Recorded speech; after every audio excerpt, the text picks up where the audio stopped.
I love the blue of Indonesia.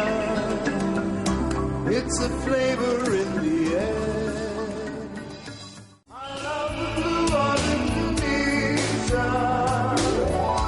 It's my kind of blue. Bagi generasi yang tumbuh pada dekade 1980-an hingga awal 1990-an, Bentul Biru adalah simbol transisi. Dari remaja menuju dewasa, dari rasa ingin tahu menuju kebiasaan, dari obrolan pinggir lapangan hingga diskusi panjang di warung kopi. Kini, ketika produk itu tak lagi beredar, yang tersisa adalah memori dan rasa kehilangan yang sunyi. Kalau kamu punya kenangan bagaimana Bentul Biru menjadi bagian cerita dalam hidupmu, silahkan ceritakan di kolom komentar.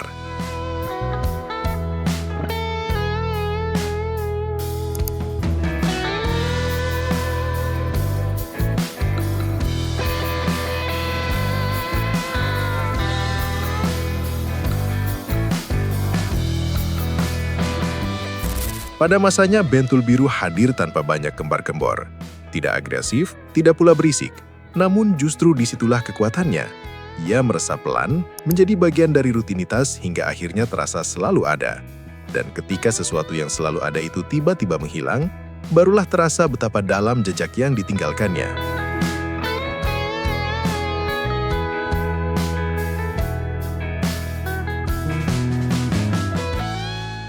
Pada masa jayanya, Bentul Biru hadir dengan identitas yang tegas namun membumi.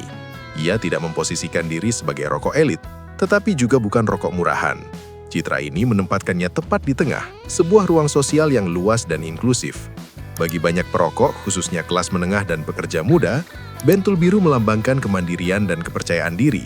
Menghisapnya bukan sekedar soal nikotin, melainkan pernyataan, sederhana, jujur, dan apa adanya.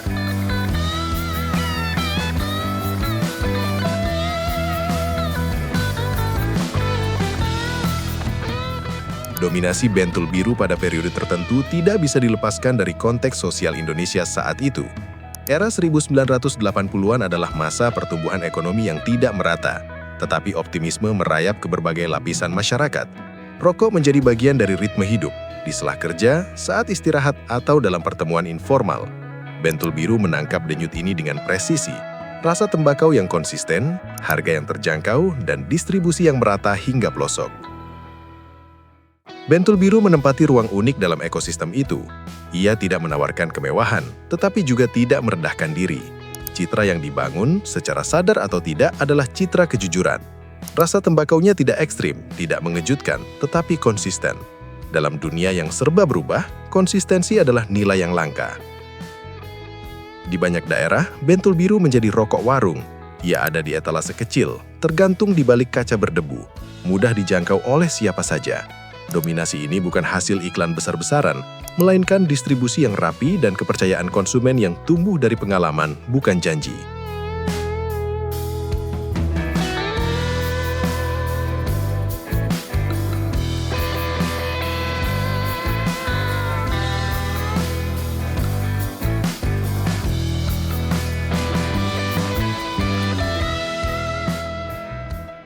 Fenomena menarik muncul ketika Bentul Biru merambah kalangan remaja, terutama siswa sekolah menengah atas.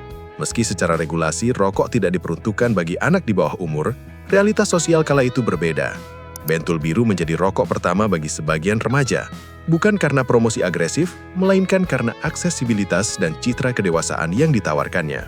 Disinilah ia bersaing langsung dengan merek-merek mapan seperti Surya 16 dan Jarum Super. Persaingan ini bukan semata soal rasa, tetapi soal identitas. Surya 16 dikenal kuat dan maskulin. Jarum Super membawa citra modern dan mapan, sementara Bentul Biru hadir sebagai teman sehari-hari. Ia tidak mendominasi dengan kekuatan, melainkan dengan kedekatan. Inilah yang membuatnya bertahan lama di hati konsumen, bahkan ketika pilihan semakin beragam. Bagi sebagian remaja, menghisap Bentul Biru adalah ritus peralihan.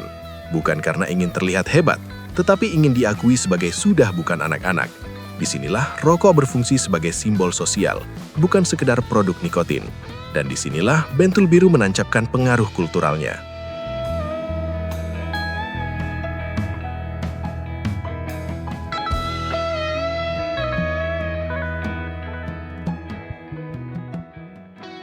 Namun, tidak ada kejayaan yang abadi. Memasuki akhir 1990-an hingga awal 2000-an, lanskap industri rokok berubah drastis. Regulasi kesehatan mulai diperketat, peringatan kesehatan diwajibkan dan tekanan global terhadap industri tembakan semakin kuat. Di saat yang sama, preferensi konsumen bergeser, mencari produk dengan citra lebih modern atau inovasi baru. Dalam pusaran inilah, Bentul Biru perlahan kehilangan pijakan, bukan karena kualitas semata, melainkan karena kombinasi faktor pasar, regulasi, dan strategi bisnis yang berubah. Namun bagi konsumen setianya, hilangnya Bentul Biru terasa mendadak, seolah satu bab hidup ditutup tanpa pengumuman resmi.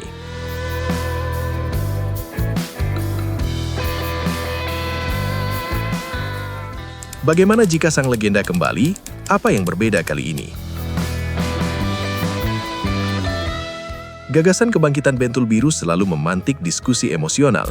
Jika ia kembali, target utamanya jelas, konsumen lama yang sekarang berusia 40 tahun ke atas. Kelompok ini bukan sekedar pembeli, tetapi penjaga memori. Koneksi emosional menjadi kunci. Bukan nostalgia kosong, tetapi pengalaman hidup yang terikat pada aroma dan rasa tertentu. Namun, kebangkitan ini tidak bisa mengabaikan realitas baru. Perubahan resep mungkin tak terhindarkan, baik karena ketersediaan bahan baku maupun standar produksi modern. Peringatan kesehatan kini lebih dominan, bahkan mendominasi kemasan. Demografi target pun menyempit karena generasi muda semakin menjauhi rokok konvensional. Dengan demikian, Bentul Biru yang baru harus jujur. Ia bukan untuk semua orang, melainkan untuk mereka yang memahami sejarahnya.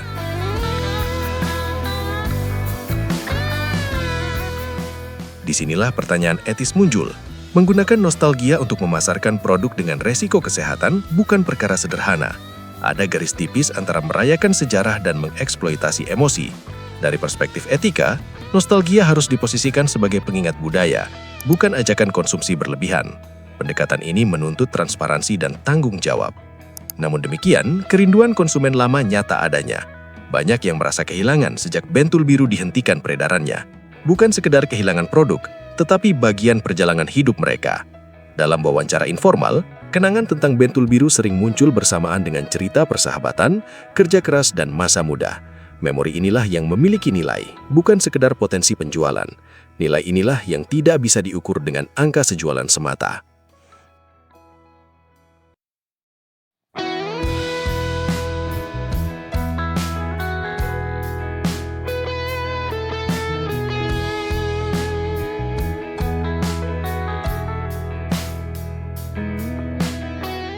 Pasar modern menghadirkan tantangan berat, peringatan kesehatan yang semakin keras, pembatasan iklan hampir total, dan penurunan angka merokok secara global. Dalam konteks ini, diferensiasi menjadi krusial. Bentul Biru tidak bisa bersaing dengan merek baru yang agresif atau produk alternatif yang lebih bersih. Ia harus menonjolkan warisan, konsistensi rasa, dan kejujuran posisi. Pergeseran ke arah vaping dan tembakau yang dipanaskan juga mengubah peta industri. Produk-produk ini menawarkan narasi resiko yang lebih rendah, meskipun masih diperdebatkan secara ilmiah. Bagi Bentul Biru, fenomena ini bisa menjadi ancaman sekaligus peluang. Ancaman karena pasar rokok konvensional menyusut, peluang karena segmen nostalgia cenderung setia pada bentuk asli. Kebangkitan kembali industri rokok jika ada, kemungkinan bersifat niche dan Bentul Biru berada tepat di ceruk itu.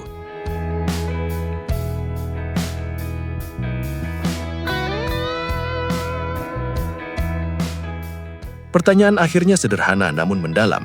Apakah Bentul Biru mampu bangkit kembali atau ia akan tetap menjadi asap kenangan? Potensi kesuksesan jangka panjang hanya mungkin jika beberapa syarat terpenuhi. Pertama, kemampuan mengembalikan rasa tembakau yang mendekati versi awal, bukan sekedar replikasi tetapi rekonstruksi rasa. Kedua, harga yang tetap terjangkau bagi masyarakat menengah ke bawah tanpa mengorbankan kualitas. Ketiga, penemuan pasar yang tepat, para pecinta rokok yang tidak mencari tren tetapi kontinuitas sejarah. Bentul Biru pada akhirnya adalah cermin perjalanan sosial Indonesia. Ia lahir, berjaya, lalu menghilang mengikuti arus zaman. Jika ia kembali, kebangkitannya bukan sekedar bisnis, tetapi soal bagaimana sebuah bangsa berdamai dengan masa lalunya.